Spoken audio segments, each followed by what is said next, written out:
റോഷിപാൽ വിവരങ്ങൾ നൽകും. റോഷിപാൽ, ഇപ്പോൾ ക്രൈംബ്രാഞ്ച് ഏറ്റെടുക്കും കേസ് എന്നുള്ള വിവരം നമുക്ക് ലഭ്യമാവുകയാണ്. ഈ തട്ടിപ്പിന്റെ വ്യാപ്തി മനസ്സിലാക്കി കഴിഞ്ഞോ? ഏത് രൂപത്തിലാണ് അന്വേഷണം? എവിടെ നിന്ന് തുടങ്ങുന്നു? കാരണം തലസ്ഥാനം തൊട്ട് അങ്ങ് കണ്ണൂർ വരെ കേസുകളാണ്.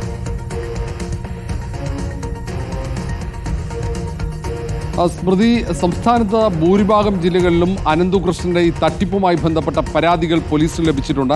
ഏറ്റവും കൂടുതൽ സംസ്ഥാനത്ത് തട്ടിപ്പ് നടന്നത് ആലപ്പുഴ, എറണാകുളം, ഇടുക്കി, കോട്ടയം ജില്ലകളിലാണെന്ന നിഗമനത്തിലാണ് പോലീസ് പ്രാഥമിക അന്വേഷണത്തിൽ അങ്ങനെയാണ് ബോധ്യപ്പെട്ടത്. ഏതായാലും പോലീസ് ആസ്ഥാനത്ത് ഇതിനോടകം 6 പരാതികളാണ് അനന്തുകൃഷ്ണന്റെ CSR ഫണ്ട് തട്ടിപ്പുമായി ബന്ധപ്പെട്ട് ലഭിച്ചത്. ഈ പരാതികളുടെ അടിസ്ഥാനത്തിലാണ് അന്വേഷണം ക്രൈംബ്രാഞ്ചിന്റെ സാമ്പത്തിക കുറ്റകൃത്യം അന്വേഷിക്കുന്ന സംഘത്തിന് കൈമാറാനുള്ള തീരുമാനമെടുത്തിരിക്കുന്നത്. ഇത് ഒരുപക്ഷെ ഇന്നോ നാളെയോ അന്വേഷണം നൽകുന്ന ഔദ്യോഗിക ഉത്തരവ് പോലീസ് ആസ്ഥാനത്തും വന്നേക്കും. ഏതായാലും 1000 കോടിക്കപ്പുറത്തേക്ക് തട്ടിപ്പ് നടന്നു എന്ന നിഗമനമാണ് പോലീസിനുള്ളത്. ഇന്ന് ഒരുപക്ഷെ കസ്റ്റഡിയിൽ അനന്തുകൃഷ്ണൻ ലഭിക്കുകയാണെങ്കിൽ ചോദ്യം ചെയ്തതിന് ശേഷമാണ് കൂടുതൽ വിവരങ്ങൾ പോലീസിന് ലഭിക്കുകയുള്ളൂ. അതിൻ്റെ അടിസ്ഥാനത്തിൽ അന്വേഷണം കൂടുതൽ വ്യാപിപ്പിക്കാനുള്ള തീരുമാനമാണ്. ഏതായാലും തട്ടിപ്പിനിരയായത് സാധാരണക്കാരാണെന്ന് വ്യക്തമായി കഴിഞ്ഞിട്ടുണ്ട്. കാരണം പോലീസ് ആസ്ഥാനത്ത് ലഭിച്ച പരാതികളിൽ കുറേയേറെ തെളിവുകളുണ്ട്. ചിത്രങ്ങൾ ഉൾപ്പെടെ ബാങ്ക് രേഖകൾ അടക്കമുള്ള തെളിവുകളും കൈമാറിയിട്ടുണ്ട്. അതുകൊണ്ട് പോലീസ് പ്രധാനമായി അന്വേഷിക്കുന്നത് ഈ പണം എങ്ങോട്ടേക്കാണ് കൈമാറിയത്, ഇതിൽ ഉന്നതരായ ആളുകളുടെ പങ്കാളിത്തമുണ്ടോ എന്നടക്കമുള്ള കാര്യങ്ങൾ പോലീസ് പരിശോധിക്കും. വളരെ വ്യക്തമായ രീതിയിൽ ഒരു അന്വേഷണ സംഘത്തെ രൂപീകരിച്ച് പ്രത്യേക അന്വേഷണ സംഘത്തിൻ്റെ നേതൃത്വത്തിലായിരിക്കും അന്വേഷണം നടക്കുക. കൊച്ചിയിലെ സാമ്പത്തിക കുറ്റകൃത്യം അന്വേഷിക്കുന്ന ക്രൈംബ്രാഞ്ച് സംഘത്തിനായിരിക്കും അന്വേഷണ ചുമതല.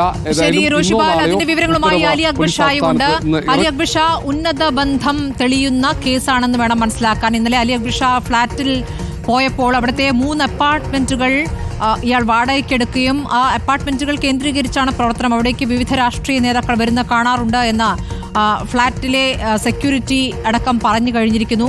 അതിൽ ലാലി വിൻസനെ കണ്ടാൽ അറിയാം, എൻ രാധാകൃഷ്ണനെ കണ്ടാൽ അറിയാം, ഇവരൊക്കെ ഇടയ്ക്കിടയ്ക്ക് വരാറുണ്ട് എന്ന് അവിടെ നിന്നുള്ള പ്രതികരണങ്ങൾ നമുക്ക് അറിയാനാവുകയാണ്. ഇപ്പോൾ എങ്ങനെയാണ് ഈ ഉന്നതരിലേക്ക് ഇയാൾ എത്തുന്നത് എന്നതിൻ്റെ സൂചനകൾ കൊച്ചിയിൽ നിന്ന് എന്താണ് അതുമായി ബന്ധപ്പെട്ട് അലി അറിയാനാകുന്നത്? ഉടനെ തന്നെ ഇയാളെ കസ്റ്റഡിയിൽ വാങ്ങി ചോദ്യം ചെയ്യും എന്നുള്ളതാണോ നമുക്ക് കിട്ടുന്ന വിവരം? സ്മൃതി ഈ പറഞ്ഞതുപോലെ അനന്തുകൃഷ്ണന്റെ തട്ടിപ്പിന്റെ വഴികൾ നമ്മളെ ഞെട്ടലുണ്ടാക്കുന്നതാണ്. കാരണം ഇയാൾ ഈ പറഞ്ഞതുപോലെ 1000 പേർക്ക് സ്കൂട്ടർ വാഗ്ദാനം ചെയ്യുന്നു. ആ നിലയിൽ ആളുകൾ പണം നൽകുന്നു. ഇതിൽ ആദ്യം ഈ പണം നൽകിയിരിക്കുന്ന കുറച്ചു പേർക്ക് ഇയാൾ കൃത്യമായി സ്കൂട്ടർ നൽകുന്നു. ഇത് കണ്ട് ആളുകൾ വിശ്വസിച്ച് ഇയാളുടെ കെണിയിലേക്ക് വീണ്ടും വീഴുന്നു. ഇത്തരത്തിൽ ഇയാളുടെ ഈ കെണി വ്യാപ്തി വർദ്ധിച്ചു വന്ന ഘട്ടത്തിലാണ് ഇയാൾ ഈ രാഷ്ട്രീയ മേഖലയിലുള്ള നേതാക്കളിലേക്ക്, പ്രാദേശിക നേതാക്കളിലേക്ക്, പിന്നീട് സംസ്ഥാന തലത്തിലുള്ള നേതാക്കളിലേക്കെല്ലാം എത്തുന്നത്. ഈ നേതാക്കളെ കണ്ട് താൻ ജനകീയമായൊരു പരിപാടി ചെയ്യുന്നു, ജനങ്ങൾക്ക് ഉപകാരപ്രദമായ ഒരു പരിപാടി ചെയ്യുന്നുവെന്ന് അവരെ വിശ്വസിപ്പിച്ചെടുക്കുകയും അവരെ ഇയാളുടെ പരിപാടികളിലേക്ക് ഉദ്ഘാടകരായും അതുപോലെ മുഖ്യാതിഥികളായും എല്ലാം കൊണ്ടുവരികയായിരുന്നു ഇയാളുടെ രീതി എന്ന് പറയുന്നത്. സ്വാഭാവികമായും ജനകീയരായ രാഷ്ട്രീയ നേതാക്കൾ ഇയാളുടെ പരിപാടികളിൽ പങ്കെടുക്കുന്നത് കൂടി കാണുമ്പോൾ കൂടുതൽ ജനങ്ങൾ ഇയാളിൽ വിശ്വസിക്കുകയും പൈസ ഇൻവെസ്റ്റ് ചെയ്യാൻ തയ്യാറാവുകയും ചെയ്യും. അത്തരത്തിലാണ് ഇത്രയും വലിയൊരു സംസ്ഥാന വ്യാപക തട്ടിപ്പ് നടത്താൻ അനന്തുകൃഷ്ണന് സാധിച്ചിട്ടുള്ളത്.